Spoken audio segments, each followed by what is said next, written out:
M2 ಹೆಲ್ತ್ಗೆ ಸ್ವಾಗತ. ನಿಮ್ಮ ತೊಡೆಗಳ ಗಾತ್ರ ನೋಡಿ ನೀವು ಎಷ್ಟು ವರ್ಷ ಬದುಕಬಹುದು ಅಂತ ಊಹಿಸೋಕೆ ಸಾಧ್ಯನಾ? ಕೇಳೋಕೆ ವಿಚಿತ್ರ ಅಂತ ಅನ್ಸುತ್ತಲ್ವಾ? ಆದ್ರೆ ಡೆನ್ಮಾರ್ಕ್ನ ವಿಜ್ಞಾನಿಗಳು ಸಾವಿರಾರು ಜನರನ್ನ 12 ವರ್ಷಗಳಿಗೂ ಹೆಚ್ಚು ಕಾಲ ಅಧ್ಯಯನ ಮಾಡಿ ಈ ಪ್ರಶ್ನೆಗೆ ಉತ್ತರ ಹುಡುಕಿದ್ದಾರೆ. ಈ ಉತ್ತರ ನಿಮ್ಮನ್ನ ಆಶ್ಚರ್ಯಗೊಳಿಸಬಹುದು. ಇವತ್ತು ನಾವು ಹೇಳ್ತಾ ಇರೋದು ಬಹಳ ಕುತೂಹಲಕಾರಿ ಹಾಗೇನೆ ಬಹಳ ಕಡಿಮೆ ಜನರಿಗೆ ಗೊತ್ತಿರುವಂತಹ ಆರೋಗ್ಯದ ವಿಷಯದ ಬಗ್ಗೆ. ನಮ್ಮ ತೊಡೆಗಳ ಗಾತ್ರ ಮತ್ತು ಹೃದಯದ ಕಾಯಿಲೆ ಹಾಗೂ ಒಟ್ಟಾರೆ ಆಯುಷ್ಯದ ನಡುವಿನ ಸಂಬಂಧ ಏನು ಅನ್ನೋದು. ಸಾಮಾನ್ಯವಾಗಿ ನಾವು ಸೊಂಟದ ಸುತ್ತಳತೆ, ತೂಕ ಅಥವಾ BMI ಬಗ್ಗೆ ಮಾತಾಡ್ತೀವಿ. ಆದ್ರೆ ವೈದ್ಯಕೀಯ ಸಂಶೋಧನೆಗಳು ಹೇಳೋ ಪ್ರಕಾರ ತೊಡೆಯ ಸುತ್ತಳತೆ ಕೂಡ ಒಂದು ಮುಖ್ಯವಾದಂತಹ ಸೂಚಕವಾಗುತ್ತಂತೆ. 2009ರಲ್ಲಿ ಪ್ರತಿಷ್ಠಿತ ವೈದ್ಯಕೀಯ ಪತ್ರಿಕೆ BMJನಲ್ಲಿ ಒಂದು ಅಧ್ಯಯನ ಪ್ರಕಟ ಆಯಿತು. ಅದರಲ್ಲಿ ಡೆನ್ಮಾರ್ಕ್ನ ಸುಮಾರು 1400 ಪುರುಷರು ಮತ್ತು 1380 ಮಹಿಳೆಯರನ್ನ ಪರೀಕ್ಷಿಸಿತು. ಸಂಶೋಧಕರು ಪ್ರತಿಯೊಬ್ಬರ ತೊಡೆಯ ಸುತ್ತಳತೆಯನ್ನ ಅಳೆದು ನಂತರ 10 ವರ್ಷಗಳ ಕಾಲ ಹೃದಯ ಕಾಯಿಲೆನ ಮತ್ತು ಸುಮಾರು 12.5 ವರ್ಷಗಳ ಕಾಲ ಅವರ ಸಾವಿನ ಪ್ರಮಾಣವನ್ನ ಗಮನಿಸಿದ್ರು. ಫಲಿತಾಂಶ ಏನಾಯ್ತು ಗೊತ್ತಾ? ಯಾರ ತೊಡೆಗಳು ತೆಳ್ಳಗಿದ್ವೋ ಅವರಲ್ಲಿ ಹೃದಯ ಕಾಯಿಲೆ ಮತ್ತು ಒಟ್ಟಾರೆ ಮರಣ ಪ್ರಮಾಣ ಹೆಚ್ಚಾಗಿತ್ತು. ಇದು ಪುರುಷರು ಮತ್ತು ಮಹಿಳೆಯರಿಬ್ಬರಲ್ಲೂ ಕೂಡ ಕಂಡುಬಂತು. ಆದ್ರೆ ಇಲ್ಲೊಂದು ಅಚ್ಚರಿ ಅನ್ಸೋ ವಿಷಯ ಇದೆ. ಅದೇನಂದ್ರೆ ತೊಡೆಯ ಸುತ್ತಳತೆ ಸುಮಾರು 60 ಸೆಂಟಿಮೀಟರ್ಗಿಂತ ಕಡಿಮೆ ಇದ್ದಾಗ ಅಪಾಯ ಗಣನೀಯವಾಗಿ ಹೆಚ್ಚಾಗ್ತಿತ್ತು. ಆದ್ರೆ ಈ ಮಿತಿಗಿಂತ ಮೇಲಿನ ಗಾತ್ರದವರಲ್ಲಿ ಅಂದ್ರೆ ತೊಡೆ ಇನ್ನೂ ದೊಡ್ಡದಾಗಿದ್ದರೂ ಹೆಚ್ಚುವರಿ ಪ್ರಯೋಜನವೇನು ಕಂಡು ಬರಲಿಲ್ಲ. ಆದ್ರೆ ದೊಡ್ಡದಾದಷ್ಟು ಒಳ್ಳೆಯದು ಅನ್ನೋ ಸೂತ್ರ ಇಲ್ಲಿ ಅನ್ವಯಿಸೋದಿಲ್ಲ. ಅಪಾಯ ಇರೋದು ಕೇವಲ ತೀರಾ ತೆಳ್ಳಗಿನ ತೊಡೆಗಳಲ್ಲಿ ಮಾತ್ರ. ಈ ಫಲಿತಾಂಶ ಕೇವಲ ಒಂದು ಸಣ್ಣ ಅಧ್ಯಯನದ ಕಾಕತಾಳೀಯವಲ್ಲ ಅಂತ ಖಚಿತಪಡಿಸೋಕೆ ಅಮೆರಿಕಾದ NHANES ಎಂಬ ರಾಷ್ಟ್ರೀಯ ಆರೋಗ್ಯ ಸಮೀಕ್ಷೆ ಸುಮಾರು 20,000 ಜನರ ಮೇಲೆ ಒಂದು ದೊಡ್ಡ ಅಧ್ಯಯನವನ್ನ ಮಾಡಿತು. ಈ ಅಧ್ಯಯನದ ಪ್ರಕಾರ ತೊಡೆಯ ಸುತ್ತಳತೆ ಪ್ರತಿ 1 ಸೆಂಟಿಮೀಟರ್ ಹೆಚ್ಚಾದಂತೆ ಒಟ್ಟಾರೆ ಸಾವಿನ ಅಪಾಯ ಸುಮಾರು 4% ಮತ್ತು ಹೃದಯಕ್ಕೆ ಸಂಬಂಧಪಟ್ಟಂತಹ ಸಾವಿನ ಅಪಾಯ ಸುಮಾರು 6% ಕಡಿಮೆಯಾಯಿತು. ಜಪಾನ್ನಲ್ಲಿ ನಡೆದ ಇನ್ನೊಂದು ಅಧ್ಯಯನ ಕೂಡ ತೊಡೆ ಮತ್ತು ಸೊಂಟದ ಅನುಪಾತ ಪುರುಷರಲ್ಲಿ ಒಟ್ಟಾರೆ ಮರಣ ಪ್ರಮಾಣದೊಂದಿಗೆ ಸಂಬಂಧವನ್ನ ಹೊಂದಿದೆ ಅಂತ ತೋರಿಸ್ತು. ಅಂದ್ರೆ ಇದು ಒಂದೇ ದೇಶಕ್ಕೆ ಸೀಮಿತವಾಗಿರುವಂತಹ ಬೆಳವಣಿಗೆ ಅಲ್ಲ. ಈಗ ನಮ್ಮಲ್ಲಿ ಮೂಡೋ ಮುಖ್ಯವಾದ ಪ್ರಶ್ನೆ ಅಂದ್ರೆ ತೊಡೆಯ ಗಾತ್ರಕ್ಕೂ ಹೃದಯದ ಆರೋಗ್ಯಕ್ಕೂ ಏನ್ ಸಂಬಂಧ?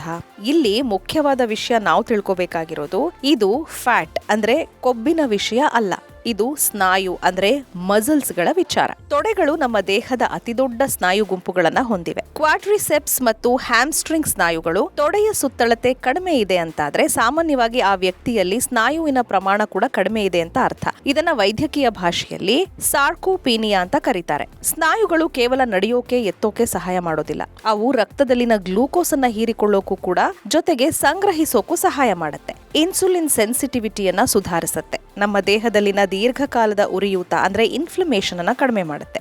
ಆದ್ರಿಂದ ನಮ್ಮ ಮಸಲ್ಗಳ ಪ್ರಮಾಣ ಕಡಿಮೆ ಇದ್ದಷ್ಟು ಮಧುಮೇಹ, ಹೃದಯ ಕಾಯಿಲೆ ಮತ್ತು ಇತರ ಮೆಟೋಬಾಲಿಕ್ ಸಮಸ್ಯೆಗಳ ಅಪಾಯ ನಮಗೆ ಎದುರಾಗುತ್ತೆ. ರಿಸರ್ಚ್ಗಳ ಪ್ರಕಾರ ತೊಡೆಯ ಗಾತ್ರವು ದೇಹದ ಒಟ್ಟಾರೆ ಮಸಲ್ ಆರೋಗ್ಯದ ಒಂದು ಸರಳ, ಸುಲಭವಾಗಿ ಅಳೆಯಬಹುದಾದಂತಹ ಸೂಚಕವಾಗಬಹುದು. ಇಲ್ಲಿ ಒಂದು ಮುಖ್ಯ ಎಚ್ಚರಿಕೆ ಇದೆ. ಅದೇನಂದ್ರೆ ಈ ಅಧ್ಯಯನಗಳು ನಮ್ಮ ತೊಡೆಯ ಭಾಗದ ಸುತ್ತಳತೆ ನಮ್ಮ ಆರೋಗ್ಯಕ್ಕೆ ಒಂದು ಅಸೋಸಿಯೇಷನ್ ಅನ್ನ ಹೊಂದಿದೆ ಅನ್ನೋದನ್ನ ಮಾತ್ರ ತೋರಿಸ್ತವೆ ಹೊರತು ಇದೇ ನೇರ ಕಾರಣ ಅನ್ನೋದನ್ನ ಸಾಬೀತು ಪಡಿಸೋದಿಲ್ಲ. ಅಂದ್ರೆ ಕೇವಲ ತೊಡೆಯ ಸುತ್ತಳತೆ ಹೆಚ್ಚಿಸಿಕೊಂಡ್ರೆ ಸಾಕು ದೀರ್ಘಾಯುಷ್ಯ ಸಿಗುತ್ತೆ ಅನ್ನೋ ಅರ್ಥ ಅಲ್ಲ. ಬದಲಿಗೆ ನಮ್ಮ ತೊಡೆಯ ಗಾತ್ರವು ದೇಹದ ಒಟ್ಟಾರೆ ಸ್ನಾಯು ಆರೋಗ್ಯ ಮತ್ತು ನಮ್ಮ ದೈಹಿಕ ಚಟುವಟಿಕೆ ಒಂದು ಪ್ರತಿಬಿಂಬ ಅಷ್ಟೇ. ಹಾಗೇನೆ ಎಲ್ಲಾ ರೀತಿಯ ಸಾವುಗಳಿಗೂ ಇದು ಒಂದೇ ರೀತಿ ಅನ್ವಯಿಸೋದಿಲ್ಲ ಅಂತ ಅಧ್ಯಯನಗಳು ತೋರಿಸಿವೆ. ಎಕ್ಸಾಂಪಲ್, ಪಾರ್ಶ್ವವಾಯು ಅಂದ್ರೆ ಸ್ಟ್ರೋಕ್ ಸಂಬಂಧಿ ಮರಣದೊಂದಿಗೆ ಈ ಸಂಬಂಧ ಅಷ್ಟು ಸ್ಪಷ್ಟವಾಗಿ ಕಂಡುಬಂದಿಲ್ಲ. ಹಾಗಾದ್ರೆ ನಾವು ಈ ಮಾಹಿತಿಯಿಂದ ಏನ್ ಪಾಠ ಕಲಿಬಹುದು? ನಿಯಮಿತವಾಗಿ ನಿಮ್ಮ ಸ್ನಾಯುಗಳನ್ನ ಬಲಪಡಿಸೋ ವ್ಯಾಯಾಮವನ್ನ ಮಾಡಿ. ಸ್ಕ್ವಾಟ್ಸ್, ಮೆಟ್ಟಿಲು ಹತ್ತೋದು, ಸೈಕ್ಲಿಂಗ್ ಮಾಡೋದು ತೊಡೆಯ ಸ್ನಾಯುಗಳನ್ನ ಬಲಪಡಿಸುತ್ತೆ. ಸಾಕಷ್ಟು ಪ್ರೋಟೀನ್ ಅನ್ನ ಸೇವಿಸಿ. ವಯಸ್ಸಾದಂತೆ ಸ್ನಾಯುಗಳು ಸ್ವಾಭಾವಿಕವಾಗಿ ಕ್ಷೀಣಿಸುತ್ತವೆ. ಆದ್ರಿಂದ ಆಹಾರದಲ್ಲಿ ಪ್ರೋಟೀನ್ ಪ್ರಮಾಣವನ್ನ ಹೆಚ್ಚಿಸಿಕೊಳ್ಳೋದು ಮುಖ್ಯ.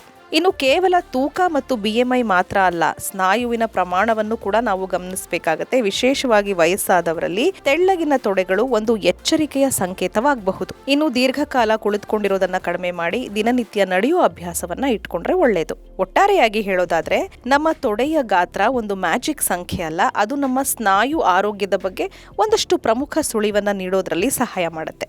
ಹೀಗಾಗಿ ಸ್ನಾಯುಗಳನ್ನ ಬಲಪಡಿಸಿಕೊಳ್ಳೋದು, ಸಮತೋಲನ ಆಹಾರವನ್ನ ಸೇವಿಸೋದು ನಮ್ಮ ದೀರ್ಘಾಯುಷ್ಯದ ಗುಟ್ಟುಗಳಲ್ಲೊಂದು ಅಂತ ಹೇಳಬಹುದು. ವೀಕ್ಷಕರೇ, ಆರೋಗ್ಯವಂತ ಭಾರತ ನಿರ್ಮಾಣ ನಮ್ಮ ಗುರಿ. ನೀವು ಕೂಡ ಆರೋಗ್ಯವಾಗಿರಿ ಅಂತ ಹೇಳ್ತಾ ಮುಂದಿನ ವಿಡಿಯೋದಲ್ಲಿ ಮತ್ತೊಂದು ವಿಶೇಷ ಹೆಲ್ತ್ ಸಬ್ಜೆಕ್ಟ್ ಅನ್ನ ನಿಮಗೆ ಕೊಡ್ತೀವಿ. ಅಲ್ಲಿವರೆಗೂ ನಮಸ್ಕಾರ.